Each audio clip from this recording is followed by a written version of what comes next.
নমস্কার বন্ধুরা, কালকে হলো রামনবমী। তো সবাইকে রামনবমীর অনেক অনেক শুভেচ্ছা ও ভালোবাসা।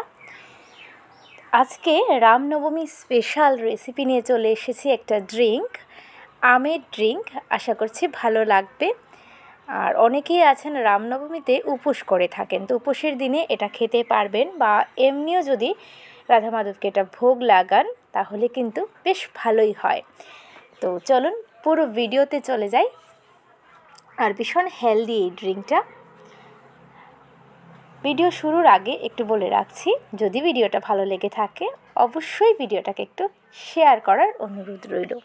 ছোট্ট করে একটু কমেন্ট করে জানাতে পারেন যদি ভালো লেগে থাকে, আর যদি না ভালো লাগে তাহলেও আমার ভুল ত্রুটি সব কিছুই কমেন্ট করে জানাতে পারেন। আমি পরের ভিডিওতে ঠিক করে নেওয়ার চেষ্টা করব। এখানে প্রথমে ঘেঁষ ধরিয়ে নিয়েছি। এখানে নিয়েছি 1/2 লিটারের মতো তরল দুধ। এখানে আমি গরুর দুধটাই নিয়েছি। এবার দেখো এখানে চিনি দিয়ে দিচ্ছি। তোমরা যদি এটা বানাও 1/4 কাপ চিনি দিয়ে দেবে, বাট আমরা যেহেতু একটু মিষ্টি কম খাই সবাই, তাই 1/4 কাপ থেকে 2-3 চামচ একটু কম দিয়েছি। আর মিশিয়ে নিচ্ছি সব কিছুকে। দেখো, তো আমি এখানে জাল দেওয়া দুধ নিয়েছি, তাই আমার এটা ঘন করার প্রয়োজন নেই। তোমরা যদি জাল দেওয়া দুধ না নাও তাহলে অবশ্যই একটু জাল করে নেবে। এবার এটা একটা বলক উঠবে। এখানে দেখো আমি নিয়েছি বড় 2 চামচের মতো কাস্টার্ড পাউডার, আর এখানে দিচ্ছি 1/4 কাপের মতো ঠান্ডা তরল দুধ। এটা দিয়ে কাস্টার্ড পাউডারটাকে খুব ভালোভাবে একটু মিশিয়ে নিচ্ছি। আমি আবারও বলে রাখছি, যদি তোমরা দুধ জাল দেওয়া না হয় তাহলে অবশ্যই 3-4 মিনিট জাল দিয়ে দেবে। আর আমি যেহেতু জাল দেওয়া নিয়েছি তাই এক বলক ওঠার পরেই দেখো আমার দুধটা অনেকটাই ঘন। যদি তোমাদের পাতলা মনে হয় তাহলে অবশ্যই একটু জাল দিয়ে দেবে। আর এদিকে আমি কাস্টার্ড পাউডারটাও ভালোভাবে মিশিয়ে নিয়েছি দুধের সাথে। এবার এটাকে দিয়ে দেব দুধের মধ্যে। তবে দেওয়ার আগে সবসময় কর্নফ্লাওয়ার বলো আর কাস্টার্ড পাউডারই বলো, এইভাবে নাড়া দিয়ে দেবে, তাহলে না হলে কি হয় নিচে কিন্তু বসে যায়।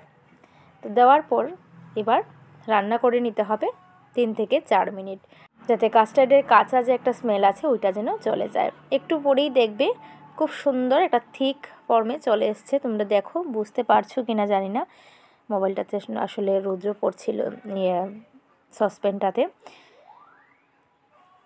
এবার এখানে দেখো আমি একটা বড় সাইজের আমকে খুব ভালোভাবে গ্রাইন্ড করে নিয়েছি মিক্সিতে ফেলে।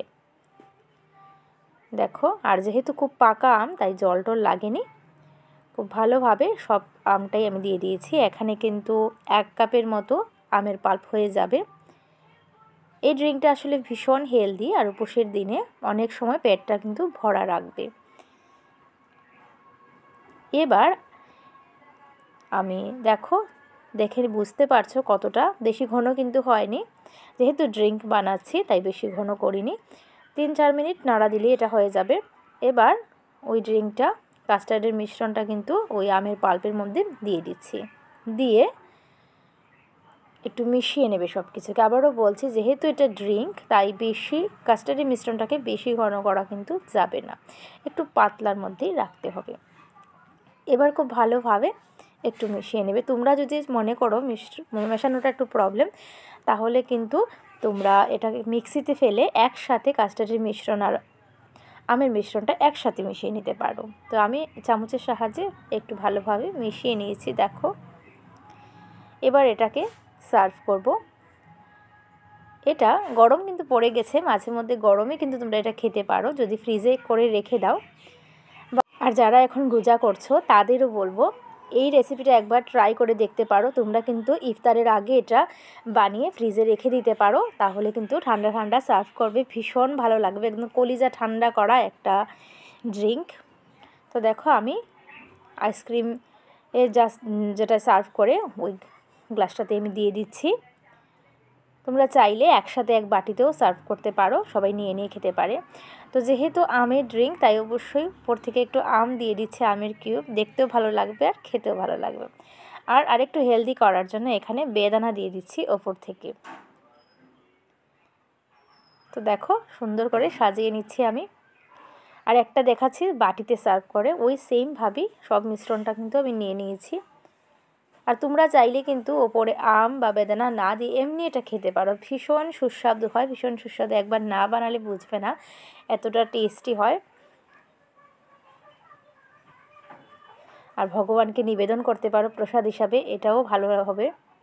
বাচ্চাদের টিফিনে দিতে পারো সকালবেলা একটা হেলদি ড্রিঙ্ক।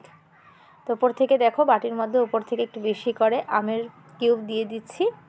আমটা এইভাবে দিলে খেতে কিন্তু ভালো লাগে। তোমরা যদি অন্য ফল পছন্দ করো তাহলে কিন্তু এখানে দিতে পারো, কলাও দিতে পারো। আমার Ramnavami special mango custard drink কিন্তু একদম রেডি টু সার্ভ। ভিডিওটা ভালো লাগলে অবশ্যই শেয়ার করার অনুরোধ রইল। সবাই ভালো থেকো, সুস্থ থেকো, টাটা।